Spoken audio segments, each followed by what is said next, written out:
With 15 games remaining in the regular season, tonight the Ducks land in Southern California for just one game. Troy Terry, who returned to the lineup last game with a stellar three-point night, takes on his former teammate, Trevor Zegras, who makes his initial return to Honda Center.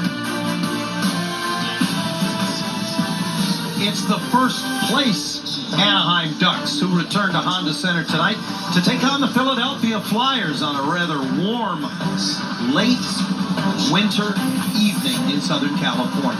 Glad you could be with us. Alongside Brian Hayward, I'm John Allers. So glad you could join us for this one here this evening. A win in Montreal on Sunday, and the Ducks catapulted the Vegas Golden Knights to the top spot in the Pacific Division. But hazy, three teams, including the Oilers, Golden Knights, and Ducks, separated by 1 point.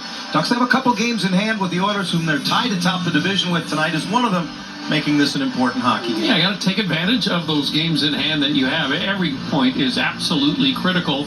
But Anaheim's feeling good about their game right now. And boy, they got Troy Terry back last game, and he was a welcome addition. We've missed him. Yeah, you mentioned last game, Terry in the top line carried the Ducks, but it was tied at 3 late in the third period. And once again, it was Cutter Gauthier who would be the hero.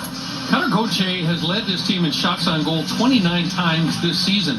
Didn't do that in Montreal. Only had 2, but he only needed this one with 2.5 minutes to go to salt the game away for the Ducks. Wonderful pass from Jeffrey Viala, and that quick release of Cutter Gauthier. So difficult for the goaltenders to get set up. It's been quite a year for Cutter. 34 goals on the year, up from 20 last season. He has established himself as a pure goal scorer, and that combination of outside speed and that shot release is a talent that a lot of players don't have in this league. Yeah, Gauthier may have been the late game hero, but it was the new look, old look top line, if you will, that got the Ducks to that position.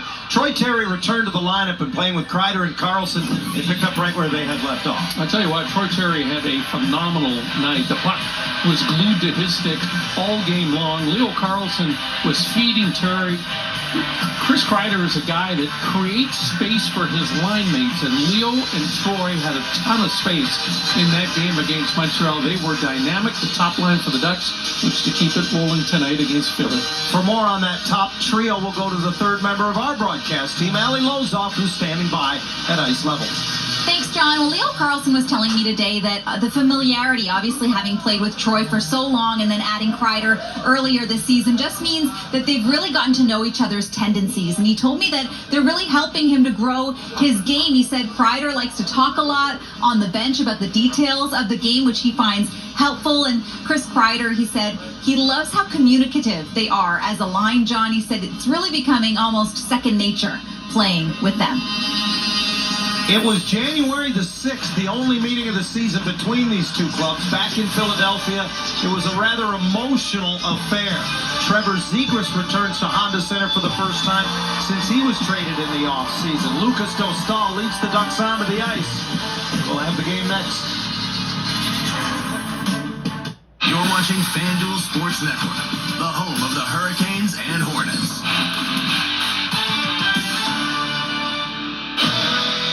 The Carolina Hurricanes and Pittsburgh Penguins will get to know each other very well as they're playing for the second time in 8 days. Lenovo Center, this site again. Last time, it was the steely glare of Frederik Andersen backstopping the Canes to a win, but it was the stick handling of Jackson Blake that gave Carolina the extra point. And the now shot score! It was the shot, and that was heard around Raleigh to give Carolina a 2-1 lead in the shootout. Andersen, in his crease, here comes Anthony Mantha. Mantha in, forehand, backhand, Andersen gets the win! Mr. Andersen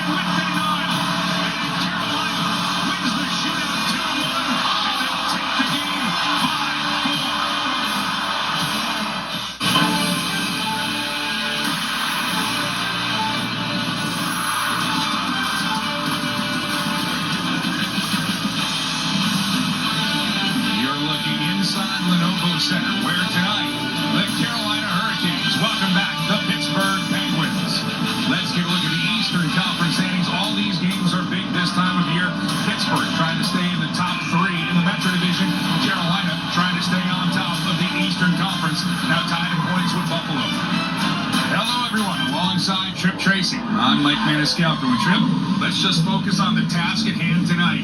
What do the Carolina Hurricanes have to do tonight to get a win against this Pittsburgh Penguins team? No problem getting up for this game. You look at not just the conference, but the division to solidify your spot in both. You know, I could go a bunch of different areas with this. I'm going with the face-off circle. Because when you look at the face-off dimension, you know, obviously when you start with the puck, more often than when you don't, you have a much better chance of winning. If the Hurricanes can approach 60% in the face-off circle in this game, you just look all year. When they're able to find that magic number, they win. And with Crosby back, it's going to be tougher, but can they win approaching 60% of the draws? Well, the last time these teams played, Frederik Andersen helped Carolina get the win in that shootout. He gets the start again here tonight, and he's been very good since the return from the Olympic break. Well, you just think about the rise. I thought that he started to rise in his game, find his game before the break. He continued that for Denmark in the Olympics, and he's continued it more, winning 4 out of 5 games against quality opponents, including Pittsburgh here last week.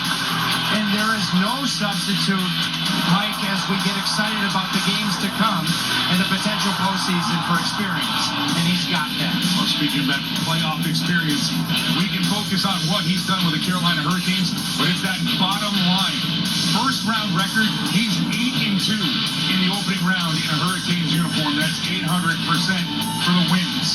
If you're Carolina, though, you got somebody who it seems like every time he's scoring, he's shooting it at 800%. It feels like Andrei Svechnikov. He was good before the Olympic break. He's been great after the Olympic break. Well, he's just had a super year after a sluggish start. He's been as valuable of a player as Carolina's had. And what I want to point to tonight, Mike, he had 35-on-5 points all of last season.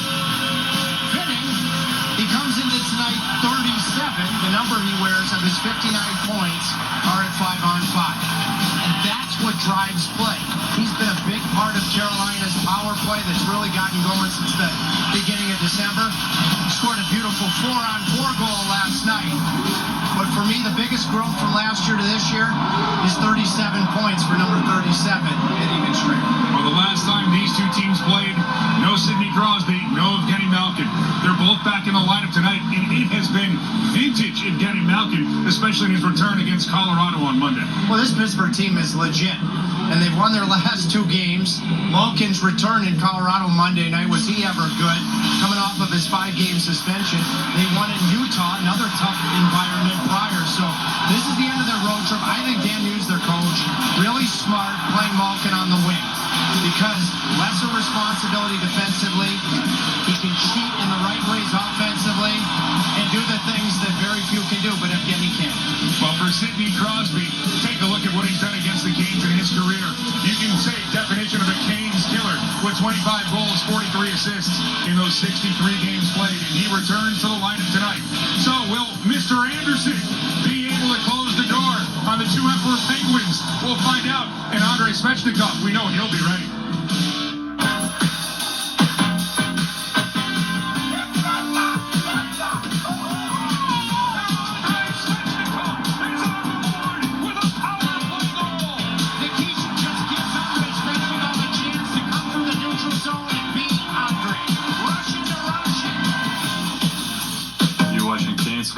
Puck drop is next.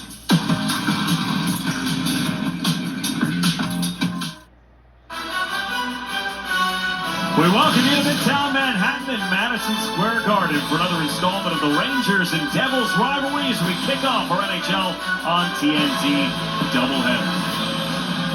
And with that, we say hello once again. Brendan Burke, Jody Shelley upstairs, our leprechaun between the benches. Darren Pang is downstairs. Happy to have you with us tonight for the Rangers and Devils, 2 teams that are well outside of playoff picture, 2 teams, though, that are winning hockey games lately. And Panger, Jack Hughes, the Olympic hero, has been sensational since coming back, and he loves to play the New York Rangers. He has been a one-man wrecking crew against the New York Rangers, and he doesn't shy away from the world's most famous arena as well. And when you look at his career, it's one of the all-time best. He's got 14 points in 12 career games right here, and he's got 32 points in only 24 games. And keep in mind, he's got points in 13 consecutive games, and this is his return, or at least to Madison Square Garden, since winning that gold medal. And he will face his USA head coach and Mike Sullivan on the other bench, who has a number 1 overall pick as well. That's picked up his game since the Olympic break. Our Pepsi player profile on Alexis Lafreniere. And he's also 24 years old. And Lafreniere is 6 seasons in, so he's got a good amount of experience at a young age of 24. And more is expected from him, of course, this season. But playing his best hockey right now. And head coach Mike Sullivan says, you know, he was scoring off the rush in the past. And asked Alexis Lafreniere, what are you going to do when that goes away? You have to find different ways to score. Kick goals, grind games, play between the dots. He's playing with Gabe Perreault, who plays between the dots, and his defensive mind is also a great passer. Rangers and Devils tonight at Madison Square Garden. It's always fun when these two teams get together. The Devils take on the Rangers. Madison Square Garden's the stage. The spotlight always bright. The pressure never ends. Playing the Rangers at Madison Square Garden, one of my favorite arenas to play in. Jack Hughes! The Hudson River rivalry, predictably unpredictable. I remember the crazy line ball we had against them. It's 5-on-5. That just kind of sums up the matchup there between us and them. Stay tuned. This should be fun. It's his turn to make a name for himself. From the day the Capitals drafted him, Cole Hudson has been compared to his brother Lane. The similarities are uncanny. The quickness, the elusiveness, and the playmaking abilities put him in the spotlight. Nerve-wracking moments for a teenager turned pro. Cole Hudson makes his much-anticipated NHL debut. One quick rookie lap into a night he'll never forget.